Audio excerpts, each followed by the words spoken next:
Hey, this isn't my S8, but this is another S8.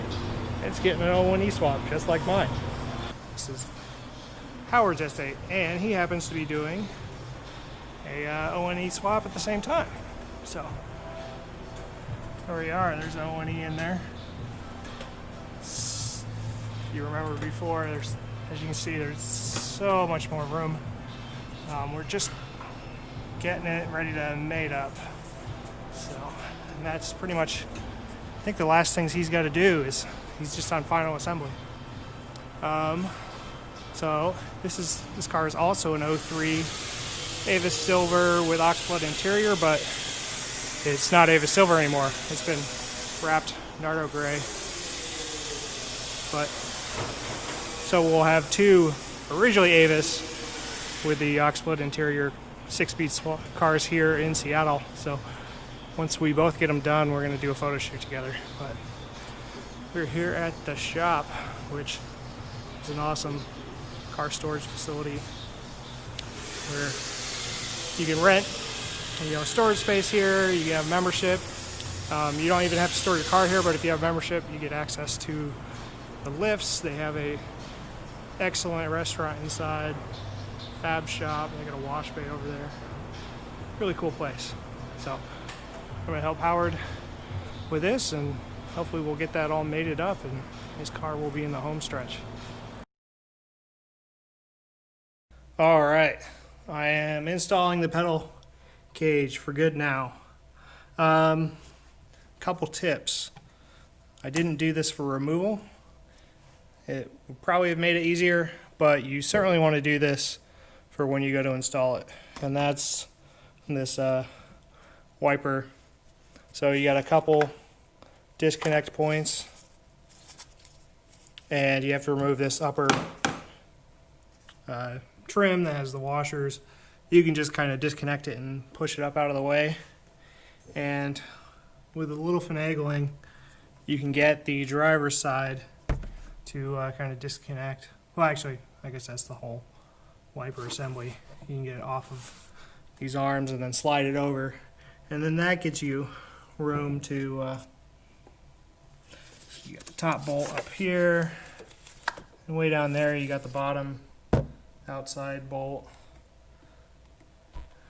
So you can get to that bottom one pretty easily when you're taking it out with the auto. You can just come in, squeeze down there next to the booster. But once you have that master cylinder in there, you pretty much, it sits in the way, so you pretty much can't reach it from in between the master, so you pretty much have to come over underneath the wiper here. So I think if you look down in there, you can see the feed line just barely clears the side of the chassis and the booster. I routed it up and put a new hole in where the brake lines come through. Then I'm going to route that down to the transmission. This USP line that I bought for a B5, since I have to kind of route it forward and then down, I don't know if this is going to be long enough. So on the slave side, it's got a -3 to an M12 by 1.0, M10. I forget. Don't quote me on that. So I can easily add a -3 extension on the end of this line, which I already bought. So I will see how that ends up looking. I don't want it to be too tight because I want to kind of route it down away from the exhaust on that side. So it's probably good to have a little extra slack there. So just FYI. But it is nice because it has, I can't see it now, but the B5 Master has that push style. So it's got that weird pin-shaped connector, which I think 034 sells an AN to that connector, so you could make your own full line without having to buy this one and then dealing with an extension. And then on the Master, or the reservoir for the brake Master, it's already got this convenient hookup. You just have to clip the end there to open it up and hook up your hose. So this hose is a little long. I'm going to cut it shorter, and it clears nicely around the AC lines and then the wiper. Then, if we come inside, so once again, very much thanks to Howard for doing some measurements on the OE pedal cage, but I officially have clutch pedal. And you know, I spent all of Friday and stressed about it all weekend, and basically, as you can see up here, you can see it's about an inch away from that switch. I was positioning it so it was further away, so it was actually sitting up too far, and then when you pushed it down, you know, it obviously wouldn't come anywhere close. So once I took those measurements off the OE setup, then matched that 114 millimeter height from the back to the connection of the master that the Bentley references. There you go, clutch pedal all the way down, and hits the insulation there, so perfect height. And then it also lines up right with the brake pedal as it should. So finally making some progress. Next steps, finish tightening up some of this.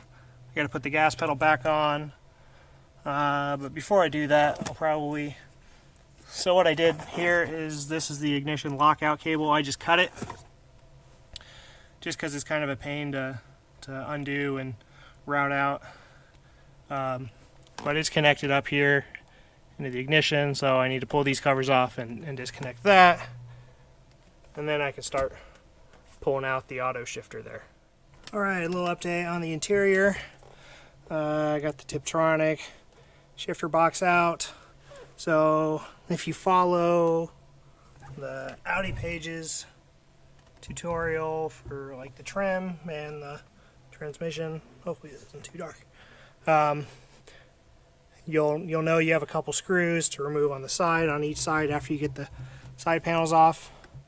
So those loosen up the center console, and if you pull the e-brake up like as high as you can and slide the whole console back, and also you have to disconnect the electrical connectors on the ashtray there, pull that out. But after you do that, with the Tiptronic shifter in there,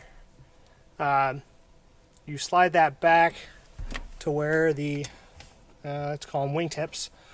Those are kind of past, and then they clear the upper part of the dash, and then that allows you to lift up and rotate the console all the way back up over the parking brake.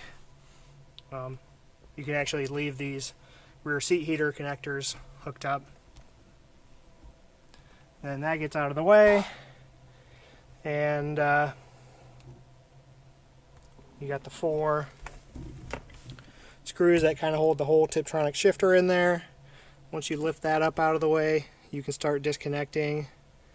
This is the ignition interlock cable.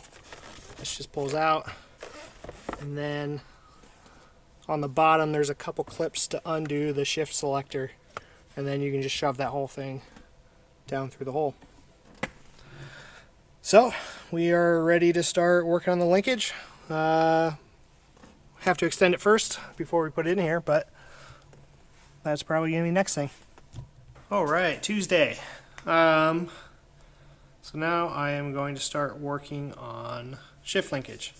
So I've got the old Tiptronic shift box out of the car, and so now I need to deal with this. So this is the C4 UrS4 S6 Shift Linkage.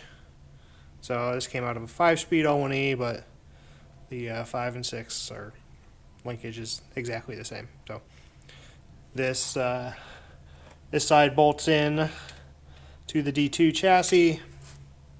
That side hooks up to the O1E just fine, but the difference is the length of the D2 versus the C4. So once again, I had my buddy Howard. He bought the OE Euro setup, so he was kind enough to make some measurements for me. So the two front arms are exactly the same.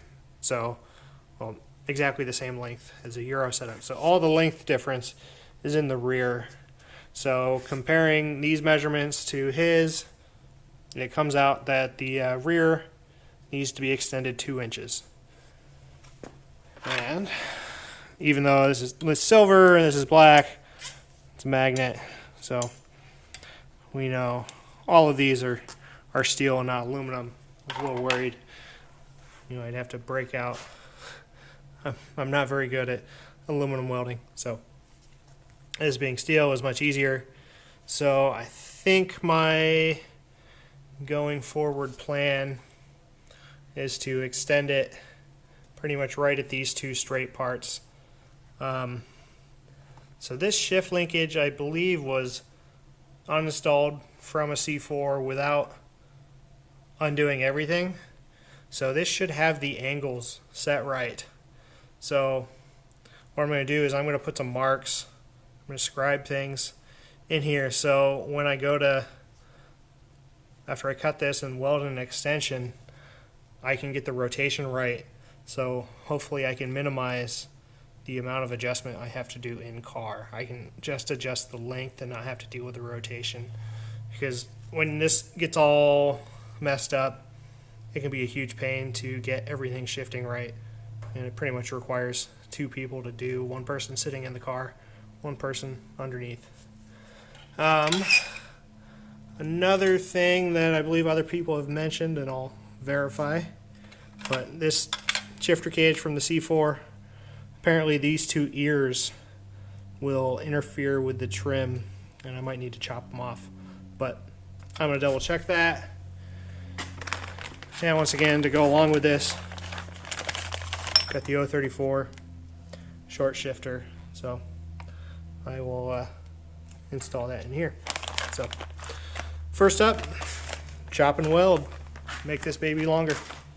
Alright, so a little tip here before I go and cut this apart. I took a little pick here and scribed some lines in it so I can, like I said, get the rotation right. So I initially started here and scribed a line on each piece, but then I thought, oh, I might as well use this nice straight edge of the forward arm here. So I took the spline there that lined up and then scribed it down both sides so that and took a picture for reference, just so in case I need to undo this joint, I know that rotation. And then take a little straight edge, take your pick, scribe a mostly straight line here. So this is where we're going to cut and then weld in an extension. I'll scribe a line on the piece that I put in. And just scratching this in here is just a good idea. Sharpie works, but if you're using a Sharpie and you do if you want to clean this up, brake cleaner, that's going to take it right off. You're grinding when you're getting this ready to weld, that could take it off. So when I cut this here, and then I will grind down a portion of it, but having this nice long line here should leave me enough room at the end to still see the line and get everything lined up. So I did the same part with that over here, just on the back side. I then used the split shaft there to scribe the line. So just a couple quick tips to make things easier to install later. So I had this shifter box sitting around, which it came with an engine or transmission. I think it's a B5, based on on how they have this separate box style that's kind of floating. But I don't know if this is like a front wheel drive. It's kind of a odd attachment point. So I'm not quite sure what this is, but I have no use for it. So, and it just so happens to have a nice straight piece here that is the exact same size as the C4 linkage. So I'm going to cut this up, and this will be, you know, my 2-inch segments that I'll weld onto each rod, and have a nice uniform piece. I've seen some people use like threaded rod and nuts in here to adjust it, but I don't really like that idea. That just seems like another place where the rotation could get off, and I'm pretty confident in my measurements of the OE stuff, so I don't think I'm going to screw this up too much. And so with 2 inches in length, I should be able to have enough adjustment in the regular adjustment slots to take care of that. So I'm gonna give that a shot versus doing the threaded rod. All right, I've got my shifter pieces all chopped up and the extensions cut up, and I'm ready to weld. I got my trusty Eastwood TIG 200. I've had this, I don't know, it was like 7-8 years, and it's been pretty reliable for being, I don't know, $800 or something back in the day. So got the pieces cut apart down here, and we will weld them that little extension. So I am not a great welder. I can make metal stick together, and that's about it. It's probably not going to be pretty, but hey, I don't practice enough, but it'll get the job done. So now if I can get the camera set up, we'll do a little time lapse.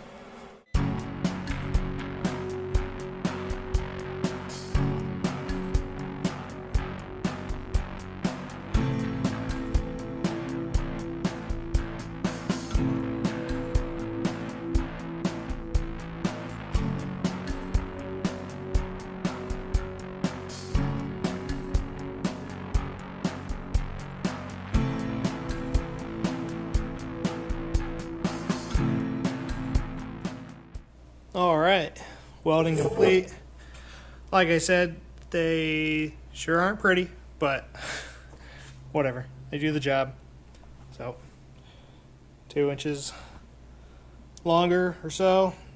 I actually cut them a little long just because I knew that, you know, the distance that, you know, when I cut apart the regular, you know, there's some width to the cutting blade, so try and account for some of that and do a little bit extra. So I'm gonna throw a coat of paint on here after. Make sure to mask off the splines there once these cool down, and then I will start working on putting in the short shifter. Okay, figured I'll walk you guys through the 034 short shifter install. So you get a kit with all these bags. So you have a main body here. This aluminum piece is going to replace this plastic piece, which has the reverse lockout there. So that will line up with the slot here. This plastic piece here is replaced by this metal part. And it looks like brass bushing there, and then you reuse the stock bolt here, which will then connect to the linkage. And this has a split shaft there, so you can tighten that so you can actually adjust the height here, and that's going to allow you to adjust the throw of the shifter. So you can make it shorter or longer depending on what you want. Just a word of warning, this bolt here, I did have to chase it. There was, I don't know, some crap stuck in the threads there. So when I initially tried to screw in the fastener there, it wouldn't go. So chased it, and that cleaned it up real quick. So then you get a bushing here, little O-ring, and a snap ring.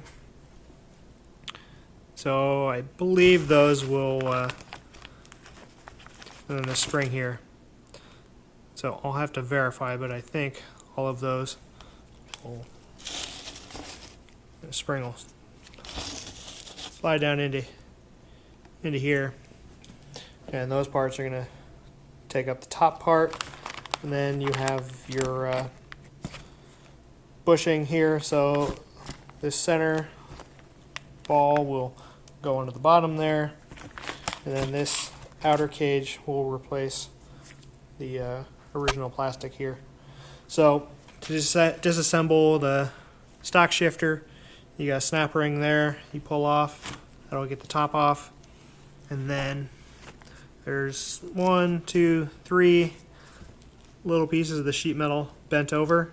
So you'll bend those open, and then this whole part will come out.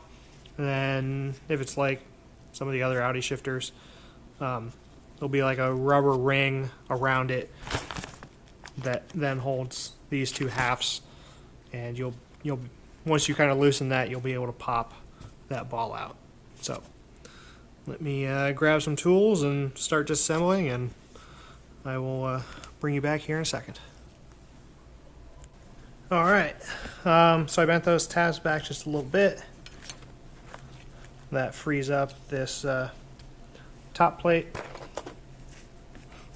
if you don't accidentally push it back in there like I just did. Alright, so now you can see this rubber ring down in there. So this whole thing will slide out, and that'll allow you to kind of stretch this open. That'll separate those two halves, and this will pop right out. Okay, got this out. Like I said, once you get it out, then you can kind of see it squeeze open. This pulls out really easily. Be careful. So between the two halves is a spring, so this will all kind of pop out. So now that frees up this, but we'll need, since we're replacing this plastic part, we need to pull the snap ring off the top there, disassemble this. But just so you can kind of see, when we put this back on,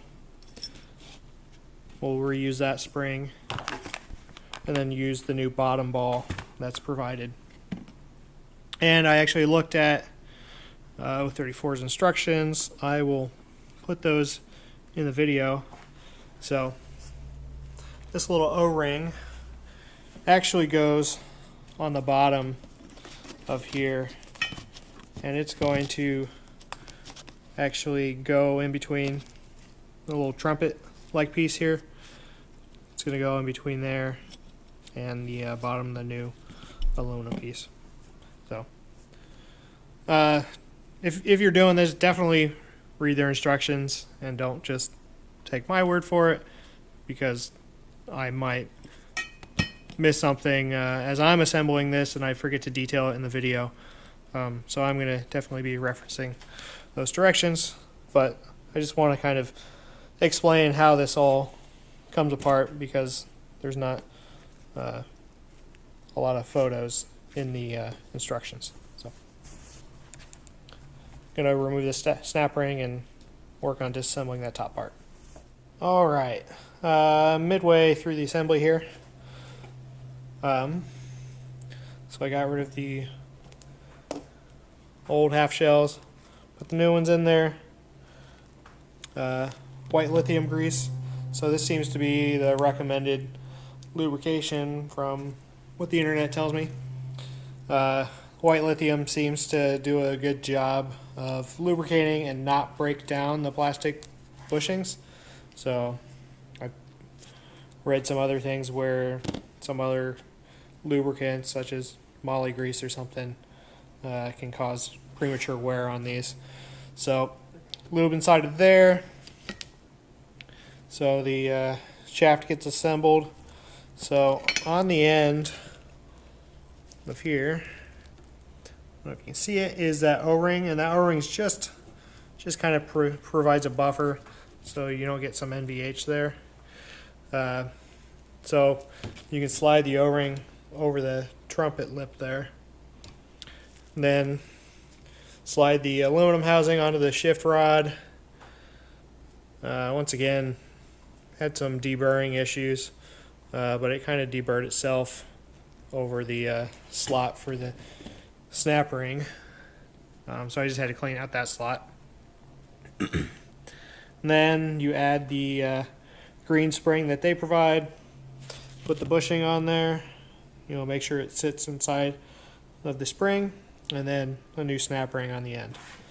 And that part is assembled. You'll take the big spring from the original shifter. You'll add that. Assemble that together. Then you'll press it into here. And then you slide that back into there. Then you put the original nut and bolt on here. Lubricate the brass bushing, but make sure not to get any lubrication inside the center or the threads here, because you want this stuff, that's going to be your friction fit, so you don't want anything loosening up there, but you do want lubrication at the front, because that's going to be, you know, your shift pivot point there. So I'm going to reassemble this into the bottom shift stabilizer, and then I will probably hook up the other half of the linkage and throw it in the car.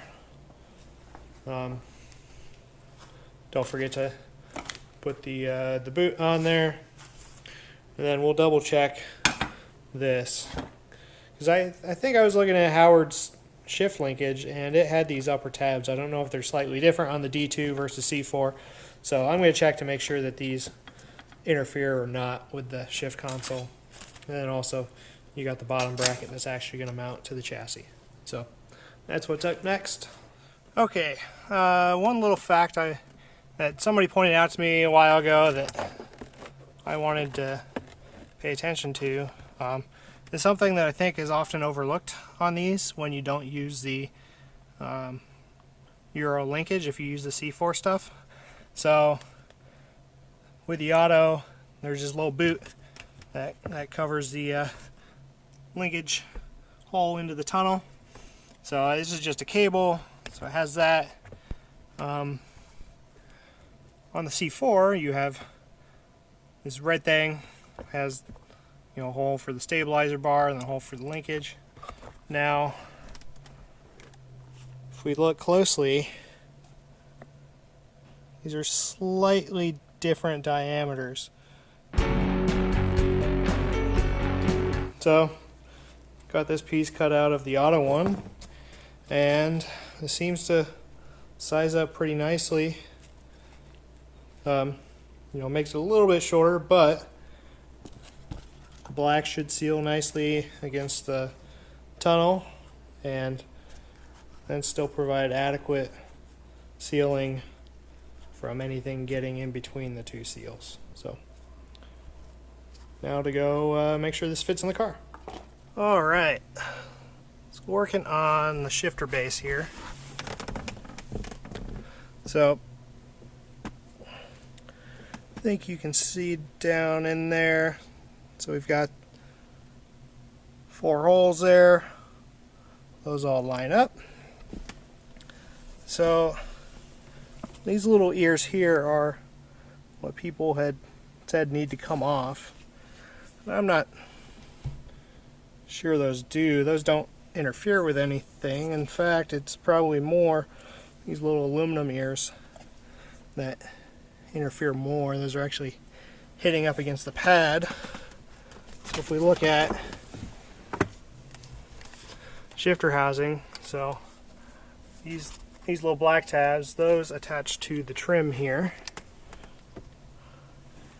those are here, and the aluminum ears, those actually connect into here on the Tiptronic. So I mean, I guess that technically kind of holds the console, anchors it to something, but you know, it connects at the front, and then the trim's held in there. So I'm kind of thinking these brackets might be a little redundant, so might trim those off. I don't know if I can make something work where I can attach, if I cut off these little forks here, then I can maybe bend that down and attach it to the manual linkage somehow. So I'll do a little exploring with that, but worst case, I think I just pull these off, or at least trim the bottom of the legs there, so then it doesn't rub up against the housing here. It doesn't look like I need to trim off the lower shifter part. So, for your information. And a little view from the side there. That's where the trim screws in. That's where you would stick a screw and slide it into the Tiptronic housing. But there's a couple attachment points up here that the console holds into, so it should be sturdy enough with that. Alright, one quick go back on the shifter housing. So I went to try and put the trim piece in there, and hopefully you can see, to get the trim piece installed, lined up on the console, a little bit of the metal portion there is interfering, so we will need to trim off these ears on the shifter assembly, but it didn't seem like they were going to be useful anyways. And then at the same time, just trim, I don't know, 1/2 inch off of the legs of this metal bracket. I mean, I think you could technically remove the whole thing if you wanted. Doesn't seem to provide any use with the manual shifter, so do what you want with those.